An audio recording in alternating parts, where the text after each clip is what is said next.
Welcome to Cryptovania. Today's special guest, Dr. Vig from Strange Kinzua. With nearly 50 years experience running the woods of northwest Pennsylvania looking for cryptids, this will be a show you don't want to miss. Do you know an adventurous soul, unafraid of pushing the limits of popular science? Do you know a pioneer searching the backwoods and the creek sides for evidence of mysteries and legends? Do you know a voyager scouring the internet for evidence of encounters with aliens or monsters? We do. Cross the threshold into our world. These are our people. This is Cryptovania. Today on Cryptovania, we're very fortunate to welcome Dr. Vig from Strange Kinzua Facebook page. Dr. Vig has near 50 years experience as a researcher, and thanks a lot for being here today. Well, Dr. thank you Vig. for having me. I appreciate that. I do. I really do. Good. Well, we're sure thrilled to have you here. You're a wealth of information, and we look forward to having this conversation for a long time. Now, Dr. Vig, Strange Kinzua Facebook started by yourself. Yes, sir. That's it. How long have you guys been up and going? Well, it's just been a couple of us, and I think I think I started it back in the 80s. Started that. The whole internet presence with the webpage, etc. That's when I think I finally got a computer. You're probably lucky to have the internet by then.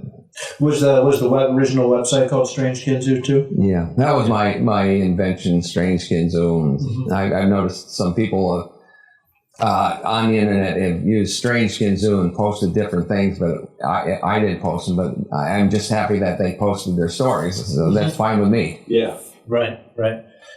Kind of. What is that? What is it about flattery? Imitation is the sincerest form of flattery. Yeah, it's building me up. One of the things that I've talked to you about before is vortexes.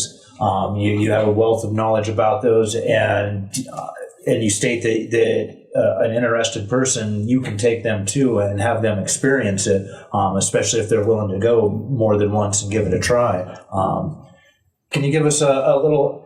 When was the first time you came across vortexes? Was that was very early on with your cousin, wasn't it? Yes, it was. Yep, that was. Of course, at the time, I had no idea what was going on. All I knew was that night that it was completely pitch dark and you couldn't see your hand in front of your face. And when someone wheels around and says, "You hold on to my shirt tail and don't let go until I tell you to," I knew that something wasn't right. But other than that, yeah. Denny, if you were a person that had never spent any time in the woods of Kinzua or had never heard of a vortex before, if you were to explain to someone who knew relatively nothing about it, what would kind of be the general idea of what it is we're speaking about? Well, generally, it's sometimes it's a jump in time, or I'm here, and next thing maybe I walk a few feet. Now I'm actually hundreds of feet or miles, a couple miles here or there somewhere, and you have no idea how you got there. And this is what happened. You can be walking along, and it opens up, and sure as heck that I know where I'm at. And then next thing you know, you have no idea because the scenery completely changes. The paths will disappear, or maybe there's a new path you've never seen that'll appear in front of you. And like I said before, when this happens, it gets so quiet. You can sense that you don't know where you're really at. Mm-hmm. And it gets really strange. Nighttime's the worst, though. If you gotta get caught during the daytime, because nighttime there's no way of, unless the best thing I can recommend is stay put. Everything will go back to normal after so long, and you'll be fine. Do you believe you're in any danger at all when you're experiencing the vortex? No, well, the only time I actually felt in danger, and this is going to really seem really strange to everybody that may be listening, is I was up there, and it was school. It was the first day of school, and my kids were in school, and I told my wife I was pack a lunch, and I'd go up to what we call the circle area. And then I walked a little beyond the circle area. Well, the circle area is the pictures where a craft of some sort had settled down and made a ring, and there was burnt spots. And it's to this day, then even though you might not be able to see the rings where the thing was, when you walk on it, the grass crunches. It still is crunchy. And it's changed texture. Yeah, texture it has changed. And the thing is that brought the suspicion that something had landed there is when my cousin and I come upon this, the area had that do not enter ribbon step around.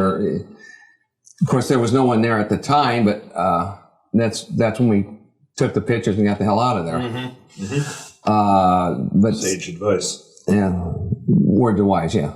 If you're going to sneak in like that, get out of there before you land. But that was the start of the area. But in that same area, the most scariest thing that I've ever seen, I mean, beyond the fog and the different things that go on, the batteries and the flashlights dying and the cameras dying, is I walked in a little ways beyond what they call the Rimrock Morrison Path into a clearing. It was definitely a clearing. You could see all around you. And I sat down on some down trees to eat my lunch. And I just got done eating.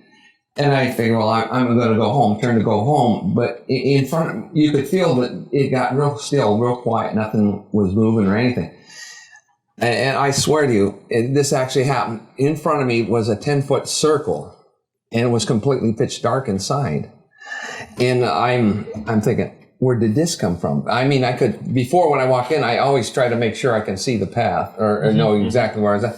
There was no path. There was not the path, the little trail I walked in on or the main path wasn't there. And I'm thinking, what's going on there? And I started to walk towards this, and it's like in the back of my mind, it says, no, stay away from that. And I said, So I want to get a little bit closer, but you couldn't see it. It was perfectly pitch dark, and it was a black circle. But something inside just said, move out. You've got to go out. But where out was, there was no out. Where I knew where I had to go, it didn't exist. And so I don't know. I kind of hesitate to tell you what went on because I don't expect anybody to believe it. I'll tell you, I'll try to tell you exactly what went on. The thing that I heard in the back of my mind, it kept on telling me, you've got to leave the area. You need to get out of here. Now, it got so, the voice got so that I'm talking like I am talking to you, but in my mind, there's no real voice, but it was in my mind. Was it your own voice inside? No, it was a different voice, and it says you need to leave. Don't go there. Of course, I wanted to try to see. He says, "No, stop. You don't need to go near that. That's very dangerous." He says, "If you go into that hole," he says, "you won't come out." I said, "Where is it?" He says, "We'll tell you later on." And now I'm carrying on a conversation, and there's nobody there, but in my mind, I'm actually answering something that it's like I would assume maybe an Indian spirit or something, some kind of a spirit trying to get me out of there. And I says, it keeps telling me, you don't have much time. You need to leave this area. You got to go. I says, who are you? Why? I can't see you. Am I crazy? And the boy says, no, you're not crazy. I said, where's out? He says, now this is what's going to be confusing, and it probably caused a lot of people not believe it because I've told this before and no one wants to believe it, but this is what actually took place. I says, okay, help me, show me out. It's just like you and I are talking right now. And that voice was so clear. I said, show me out. I said, I don't know where I'm at. I said, there's no path for me to follow. He says, we'll send you help. Okay, I'm thinking, well, you're getting crazy now. Right. I'm thinking I'm really losing my mind now. It's like, why am I talking to somebody I can't see, but yet I can hear him only inside my head. Mm-hmm. And he says, within a couple minutes, he says, there'll be something that'll help you get out. I'm standing at, now you have to, it's no longer a wide open place. It's everything. There's plants that I haven't seen before, shrubbery, stuff that I've never seen before my eyes. And almost like enclosing you in. That's exactly what it felt like, because it was so, I don't know how to explain it to you, because what took place next was, I could hear this noise coming through the brush. I mean, you've got to understand, this is just maybe a little bit bigger space, maybe about no more than 100 feet across, but it's all compact. Everything's compacted. And I hear this thing, it sounded like a tank coming through the woods. It was so loud. Did it sound mechanical or animal or? Animal, sound like a big animal coming through that. So, what the heck, what am I doing here? Mm-hmm. And honest to God, gentlemen, I can only tell you is what I see is out about 40 to 50 feet in front of me come the biggest bear that I'd ever seen. I'm standing on a flat and eye to eye. Its head was even with mine. And the voice says, I shouted because it started walking coming, and it turned, and the voice says, follow the bear. What? You're out of your head, I'm telling you. Yeah. You're out of your head. He says, follow the bear. He says, it's ready to close. You've got to get out of here. I followed the bear. I mean, it stood in front of me, but about 40, 50 feet. Then all of a sudden, there was no bear. And instead of being at this area, I actually was at a place where there's 3 rocks when you go into this place, which is over 1.5 miles away in a matter of seconds. And when I got back, because I left some stuff there, I said, now tell me, who are you? Where are you? Why can't I see you? And he says, it doesn't matter, you can't see me. He says, we are here to watch over. He says, had you gone into this opening, he says, they would have never found you.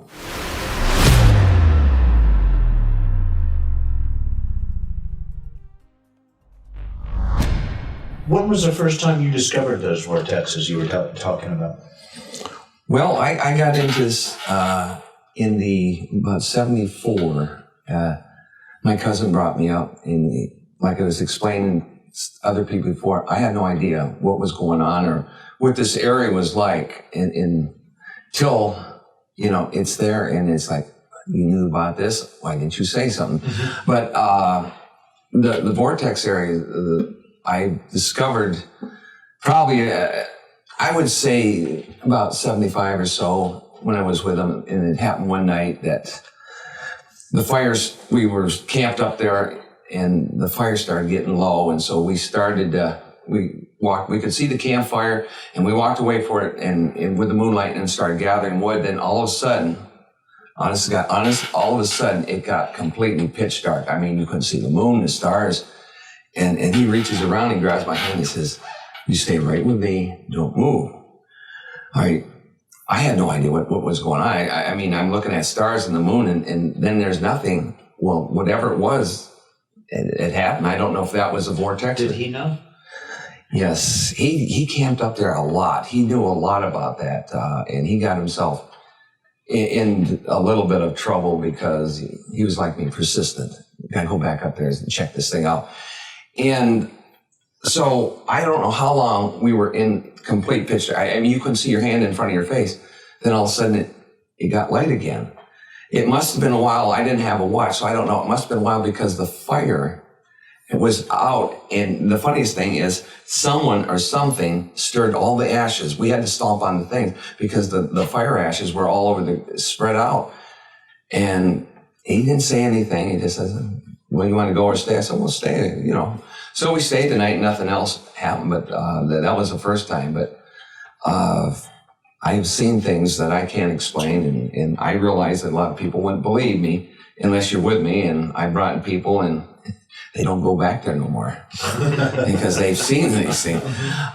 Is there anything you'd like to ask me about that? I mean, yeah, is it a general area? I mean, if you and I were to go out there tomorrow,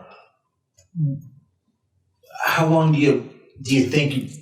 How would you take me out to experience it?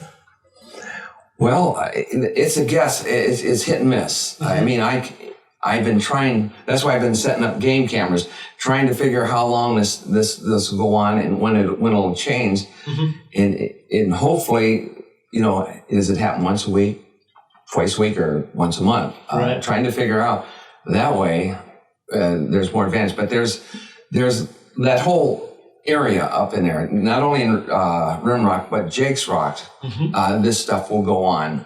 We were up there one night, and there's this, when you went down that path of Jake's Rock, and you seen that overlook looking over the water, and off to the left-hand side, you seen these big stacked the rocks? Yes. We slept on top of them one night, and we were laying there, and it's I would say about 3:30, 4 o'clock in the morning. I got up and had to crawl out that rock, up back on that rock. No sooner I laid down and I could hear something coming down that path. Boom, boom, boom, boom. And I'm the guy laying on near the edge, and it's about a 10-foot drop.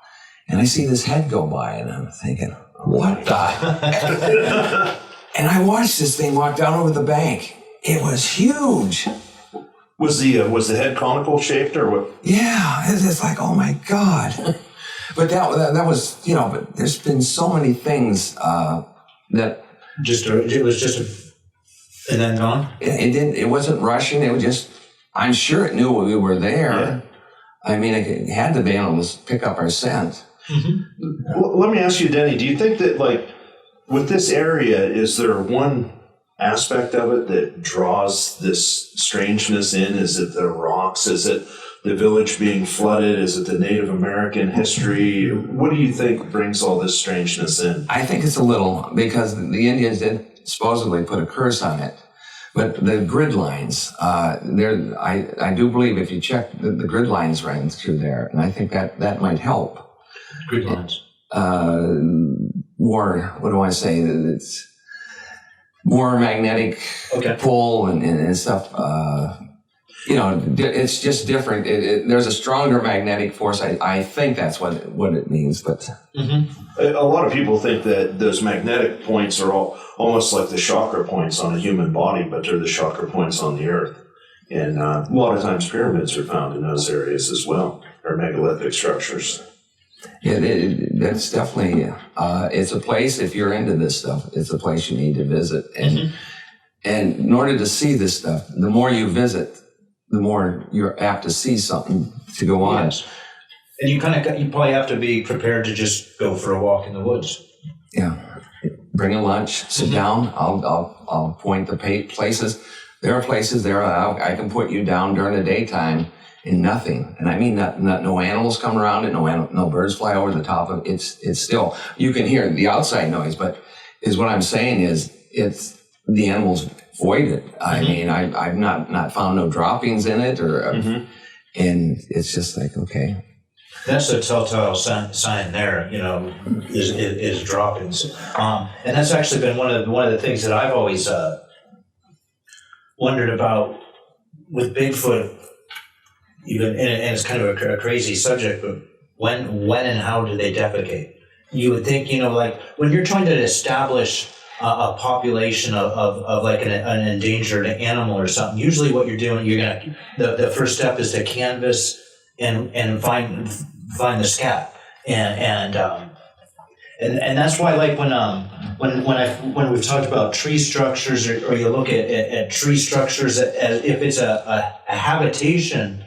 Should there also be at least somewhere around where there's a concentration of that? I'll ask the question, have you found Bigfoot scat? Yes, I have, and I've actually took pictures of it, and I brought some home, and it didn't go over well. Because Mama found it in the freezer downstairs and wanted to know what was in that container. I couldn't find nobody. I could absolutely find nobody. And when I went to some of these Bigfoot people and said, I got it, do you want to? Oh, no. Then called and said, well, you got to pay to have it analyzed. I said, you want to? You don't. So I ended up, I tossed it. I mean, but it's in this area, there is an area up there that if we can get a boat and get across the other side, lots of different piles of it. But Really? yeah, we discovered it. But yes, like I said, I got Mama bring me a new butt because she found it in the freezer in a white contanger. What in the? It's this. Yeah, I bet. And she opened it up too, and that's what set everything off, the trigger. That's awesome. But for 1 year, it was in the freezer down there, and I kept on trying to find Nobody something. was interested in it, huh? Well, they were interested if I paid to have it analyzed. I said, well. You did the hard part. I did that. I found it. What more do you want? But the funny thing is I did videotape the piles. There was 3 different piles. And when we took, our friend Jim took pictures and we posted it on the Facebook. Mm-hmm. And went back like 2 days later in all 3 piles. I never give the exact spot where it was found. All 3 piles of that had been removed from that.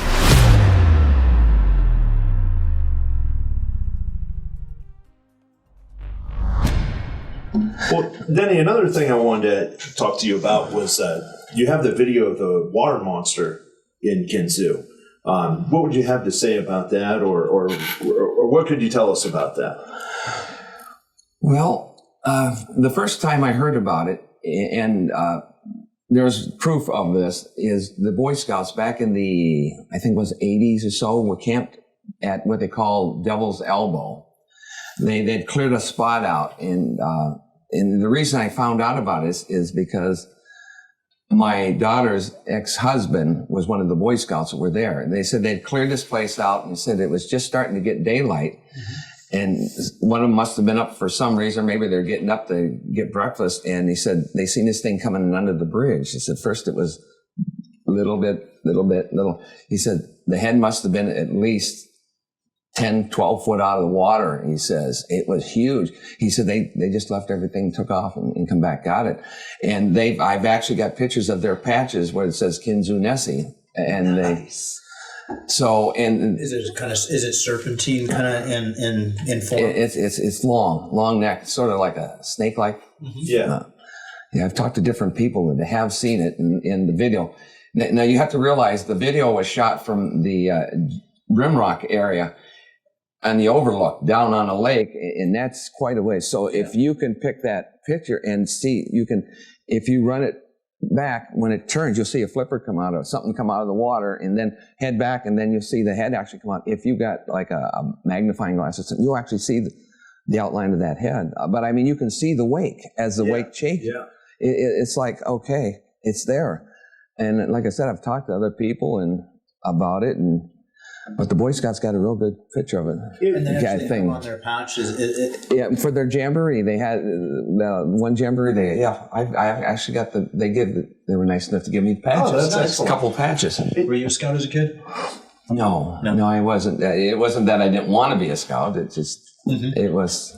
Have you ever had any involvement with the Warren Cub Scouts at all? Have they ever, other than the one guy that it'll do some paranormal stuff in there. He's like a scout master or some kind of thing. Mm-hmm. I was curious because I was Cub master in Pleasantville for a few years. Just kind of ended up doing it because of my boy. And yeah. Well, on the water monster, is there any history of the water monster that goes back before that, or water creature? The Indians actually talk about it, and I actually found somebody else that actually posted something. And I put it into mine, the post that they had seen it too. 2 ladies had seen it out there. So if you read down somewhere, it should be in it. Isn't it interesting, though, that we have basically what was a river before there was a lake there? And then the lake, I don't think, is all that old. And then we end up with a water monster in there. That's fascinating. Well, I think that the thing is, and that's what they said, that there's actually a big river, a deep, huge river that runs underground.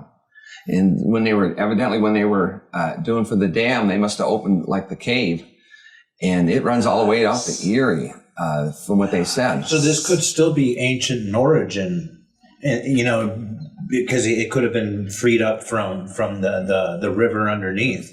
Yeah, definitely. And I know this, it has to be true because on the other side of the dam, which is Hemlock side, when they were digging out up there, they opened up a big giant cave.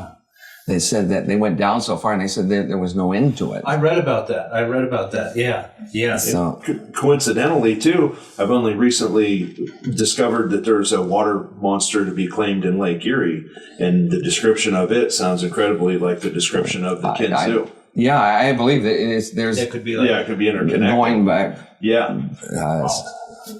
So. I had never heard about that underground river. That's awesome. Yeah, when they were doing the dam, I read an article that they went down at the bottom of the thing, but when they went down 100 feet down below where they stopped digging, where they run into that opening. I had read some stories that in that long shaft that there was a military excursion or a firefight in there. Have you ever heard that same story? Yes, I have. And I had a relative that worked up there, and he was one, and a good friend that was actually an worked up there, then become a state cop, and we got talking about it, and he said that this hole that they had opened up, it was big enough to drive 2 panel trucks side by side going down into it. And is what he told me, the relative, he's long deceased, so I can't. But is what he told me, he says that they were up there one time, doing whatever they are. And he said, this panel van, 2 of them pulled up, and he says, backed in, pulled into the opening of that cave there.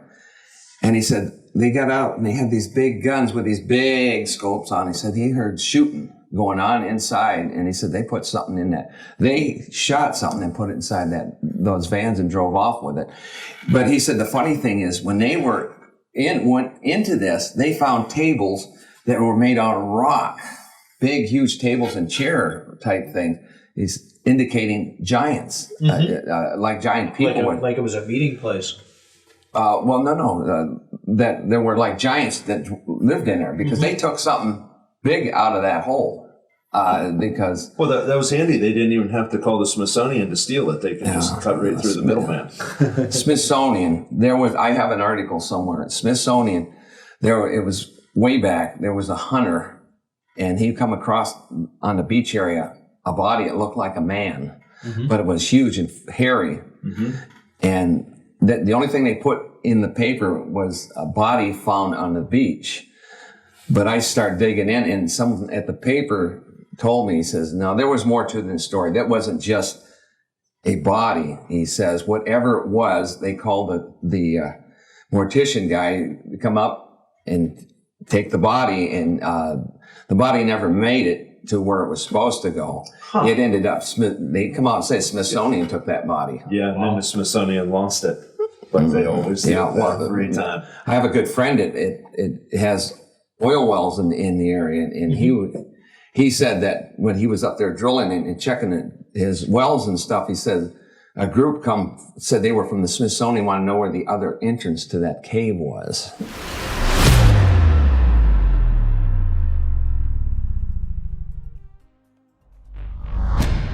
You are watching Cryptovania with Jason Trost, Tommy Cooper, and Dr. Vig.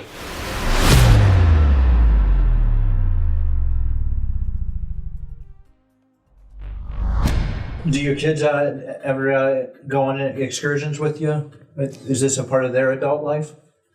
Well, they're all grown up now. Yes, I used to take them, and they would come and we'd see different things.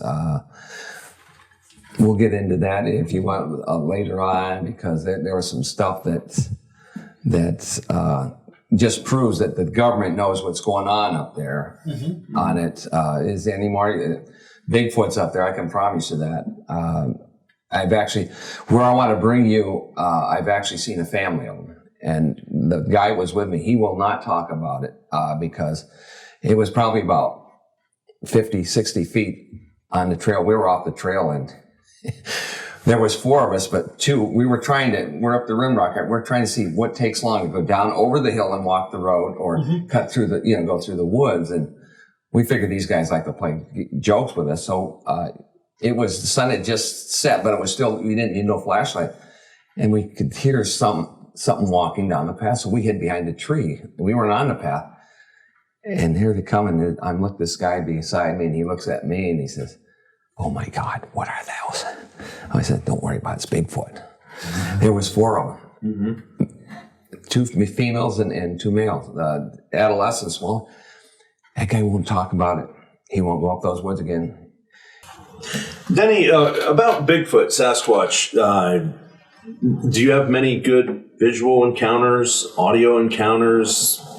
What have you experienced in strange cases? Well, the very first time that I actually seen Bigfoot, it had been an adolescent one, and everything started out. And someone had asked me if Bigfoots and sometimes UFOs don't have a coordination; they don't run with each other. I myself, I think they do, but I can't prove it. But either that or they're interdimensional, because they seem to come and go. But the very first time I remember seeing one, and it was so close, and it's going to amaze you what I'm going to tell you, but I got to tell you this. We went to this place, and it's in a place called Clarendon, which goes up to Chapman Dam. We took the first logging road that you go up, and it hangs, and it comes right back to the Warren area, over I think it's Fox Trailer Court, in that area somewhere. And the first thing is, we were up there, and of course my cousin knows all about this. He doesn't say a damn thing to me. He just, we just play it by ear, and when it happens, then, I have to see what your face is all surprised. I said, "That's no good." So then I started off fine. We were there. We got a fire going, and the first thing is, like, he wanted to go exploring. So we had beans and stew and stuff. We just poke a hole in the can, we seen a light. Now there's only one way in and one way out in this area where we were. And there's no getting around that, but we see a light, and he wanted to go down. Well, we figured maybe it was Parker's or someone, but the light was really bright. And then also we hear this beep sound.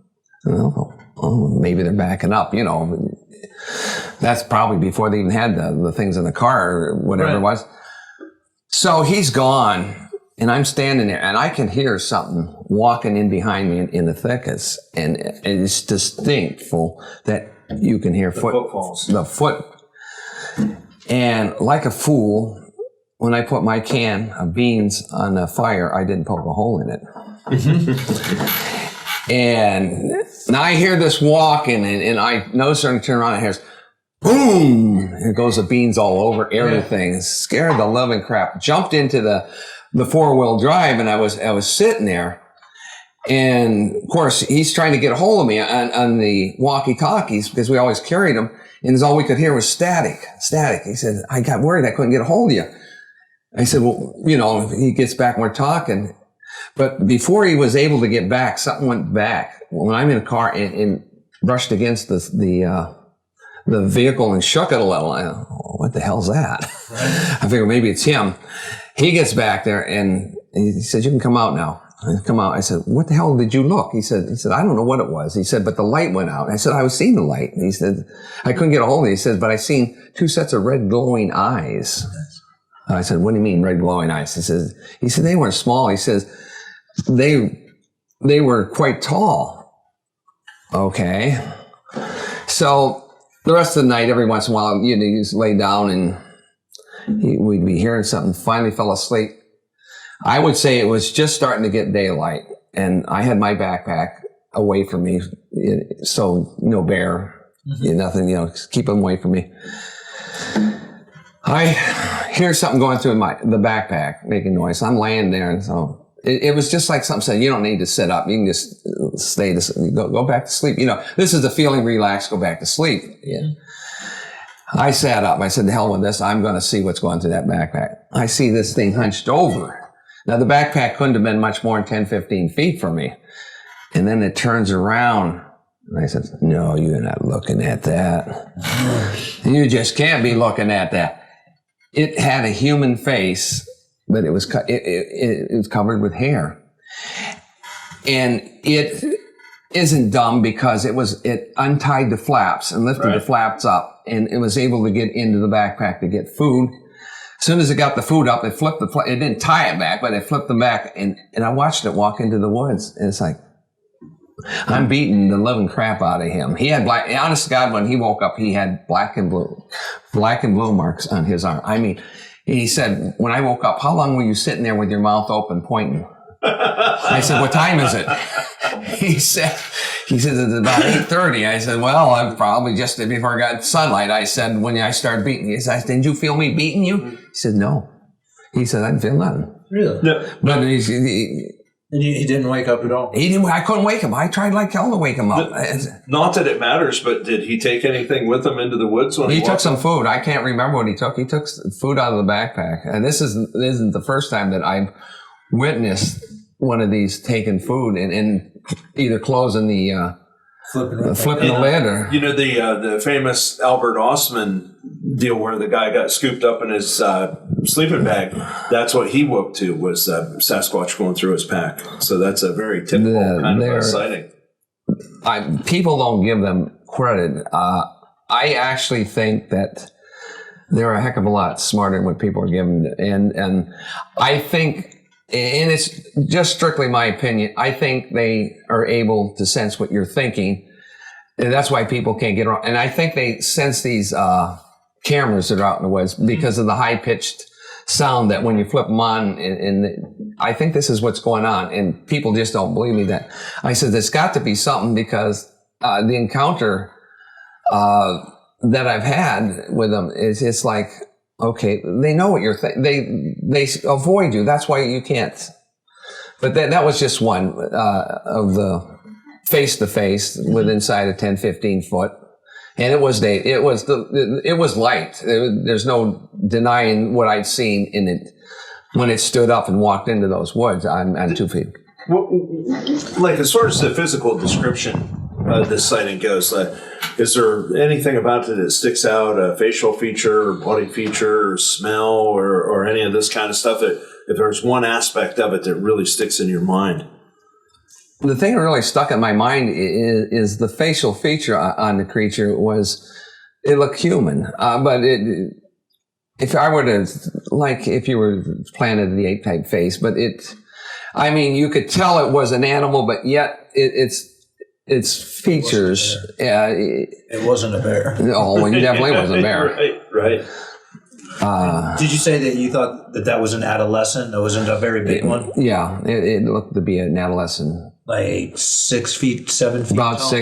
Probably about 6 foot tall. Mm-hmm. But let me ask you, if somebody really tried to pin you down on what you think, do you think that Sasquatch is something that's metaphysical? Is it an animal? Is it a human? Is it a lost tribe of people that inhabit the woods? Do you have an opinion as to what you think it is? Yeah, I think it's half human and half. I think they're half human and half animal. The animal part being the fur and the facial feature. It makes it seem like it might be like a Neanderthal man type thing. Do you think there's any chance it could be related to the Nephilim or the giants that used to inhabit the area? I really never thought about that, but It's always been a theory of mine that there's a correlation between the mounds and the giants, the elongated skulls, and those things. That maybe they're all cousins or something. But there seems to me to be a correlation there, and that's just kind of one of the theories that I've worked on. I always thought maybe like I said, I think they are interdimensional, and I think maybe they were brought, dropped off here if you look all through history, they talk about the giants type thing. So they had to have been here a long time. Isn't it interesting that someone has a vested interest to hide this history, and why? Well, just look at some of the stuff. It would, if you look at it, it would change the history books. If we knew who exactly discovered America, you know, or different things that they won't change history because they don't want to have to change all those books. And they want to make you think everything was kosher when it isn't. I mean, there were things here before. Well, they're finding stuff that are thousands of years old that shouldn't have even existed then. Yes, yes, and they constantly have to keep changing the story. And this time they got it right. You know, they just missed a little bit, but this time they got it right. And then they have to keep changing it, and they keep having to change it.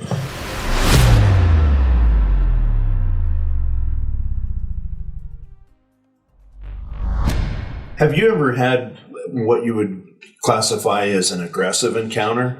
With Bigfoot? Yes. I don't know if it was an aggressive one, and I'm not sure because 2 years ago I was down at Devil's Elbow, which is that bridge that goes across before the Long Bridge. And I got the curiosity. I got one of these megaphone things, and I wrapped it in a bag, and I started doing funny calls in the water to see if I could get Kinzua Nessie to come around to see me, but I couldn't. I like it. So I'm doing these calls and on it, and I'm just sitting there, and it's real still. I didn't think nothing of it. I'm down at the water's edge, you know, I can touch the water with, and I have no idea, but is all I can tell you, something threw a rock big enough that I actually got sprayed. And you have to understand, it was on the opposite side. It wasn't behind me. The stone, the waves, it's like, okay, I better be quiet now. But I don't know if I angered it or it just wanted me to know that it was there. But it just scared the living crap out of me. And that's a heck of a throw. I mean, and to get that rock out, so it wasn't a little rock. I mean, you hear this kerplunk, and here's What this. do you think, maybe bowling ball sized? Oh, it had been bigger than that because it actually hit in the middle of the lake. You have to understand that's a good, about 100 foot from one end to the other when you go around that hump. I bet it is. And that hit in the middle, and it just, I mean, I got wet. I'm not soaking wet, but there was stuff, you know, water droplets all over me. It's like, Point made. Point made. Okay, I'll be quiet. I'm quiet now. I'll go practice my Nessie calls elsewhere. Yeah. Well, I was doing a Bigfoot call, and the Nessie call, I was going, and then the megaphone has a siren type thing on it, and I just hit that, and just to see, because the sound will go through. There might be somebody out there that's got that stuff recorded that's just excited. Oh yeah, I heard this down there. I'm sure it was. Yeah, it was the idiot in Devil's Elbow making all that noise. But yeah, that was. Like I said, I don't think it was aggressive because it was just only one that hit it. Maybe you just wanted to let me know it was there. That's the kind of the same way I feel. Is if he would like to hit you with a rock, he will hit you with a rock, and you'll probably be the last one to know because you'd probably be dead. Oh, it's no doubt. I mean, you can't outrun it. I'm sure you can't outrun it. And if it wanted, I just wonder sometimes when I hear these people say that he's very aggressive and violent, what something might have happened to it in between to make it that way, because everyone that we have seen and come across, they just look at us and walk away. Do you think there's a possibility that the voice that was warning you away from the black hole vortex, do you think that could have been that could have been Sasquatch? I don't know. You know, another manifestation. Like a mind speak. I think I really do. I think they communicate that way, and they can communicate. It's just my belief that they can actually communicate to us if they want to. Kind of like when you said you woke up to, or when you heard them in your backpack for your first experience, and there was something that's saying, just go back to sleep. Yeah. You know, was that just your natural, or was that possibly planted there? You know, this is not the encounter you're looking for. Yeah, that I actually think it was implanted in me because on several occasions I've had stuff walk, by us and been there, but There's a couple more good stories about us being up there and encountering him. Or like when you said you were sleeping on that rock and you could that was scary too, because hear him come around. You see the top of the head. That gets scary. It's like okay, almost like he's standing guard protecting you. Yeah. We got all the time in the world. We were up there camping, my cousin and I, and it's up in the circle area. I'll make this as quick as possible. And this happened. Take your time. We got up there and it was cloudy. We knew it was going to probably rain, so we put a tent up. And we went, and it did rain. And we slept in the tent. Well, I think it was about 5:30 in the morning. It was just starting to get daylight, but you could see all around you, but the sun hadn't come up yet. I had to go, run out and waste the water. Mm-hmm.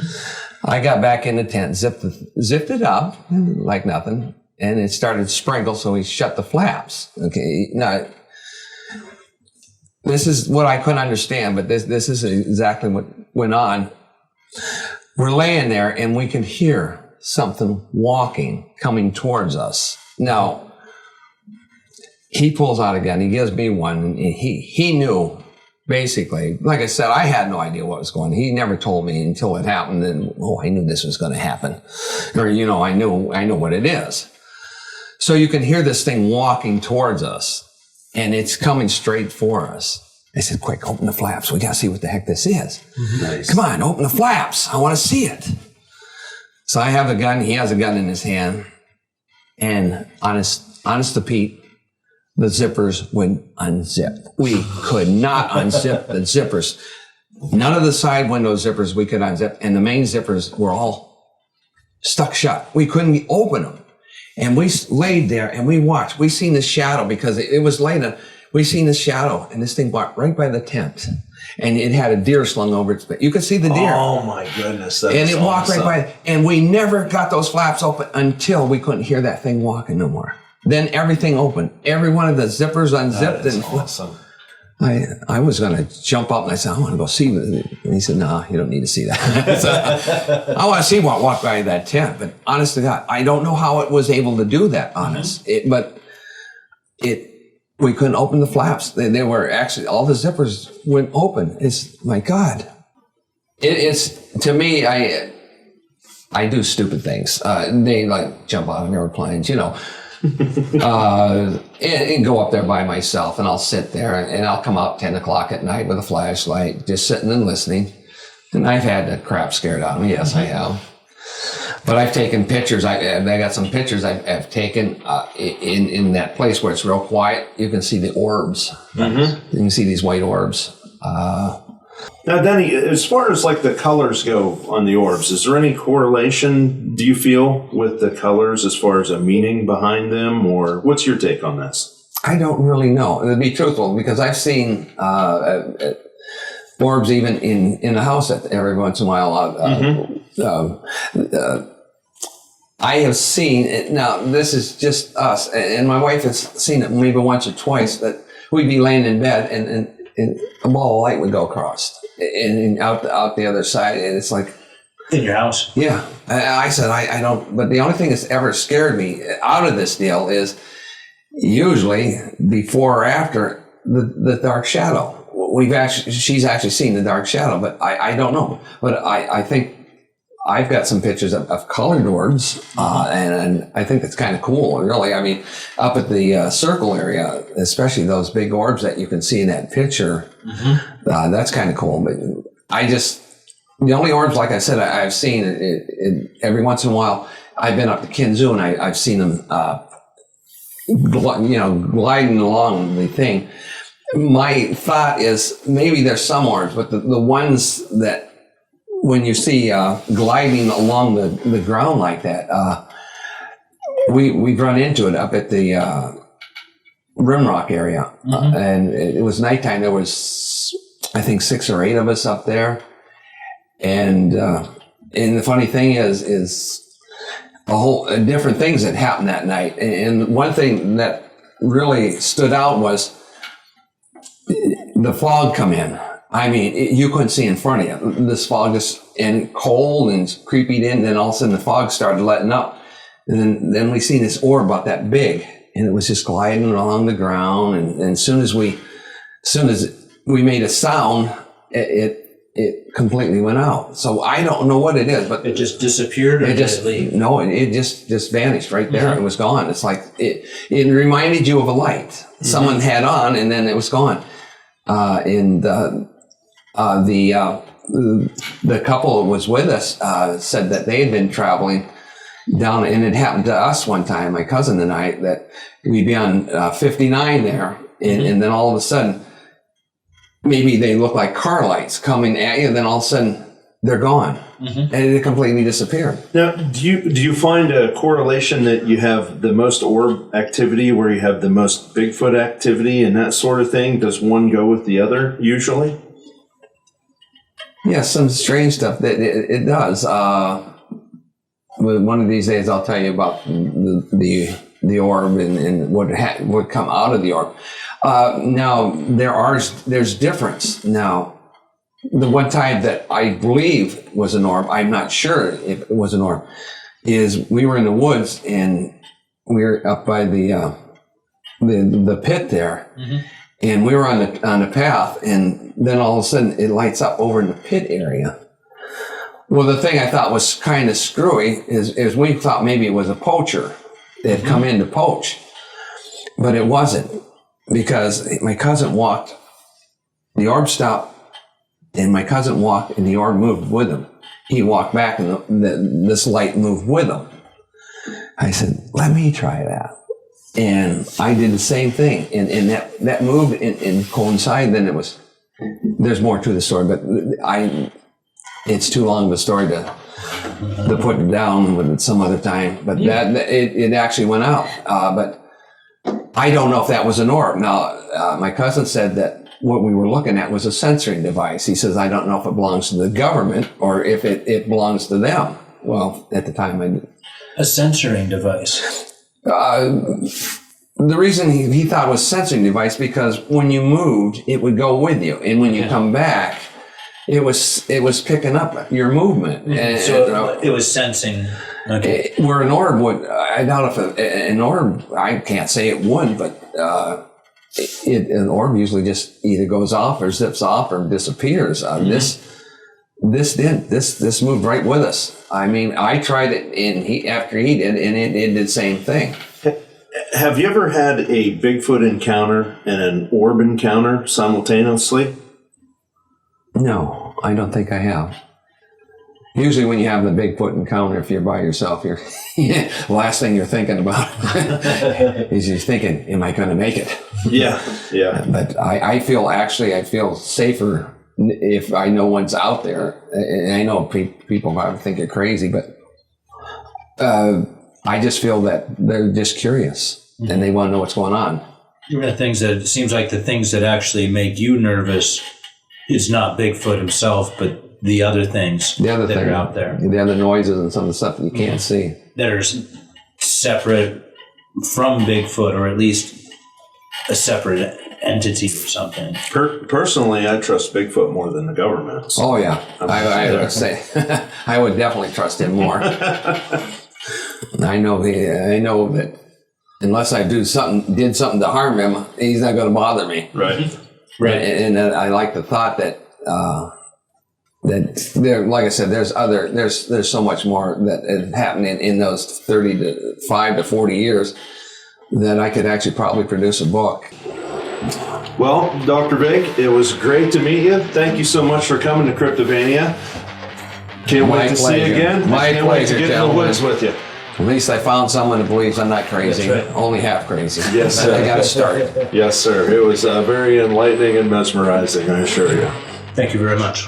You're welcome. And thank you for having me.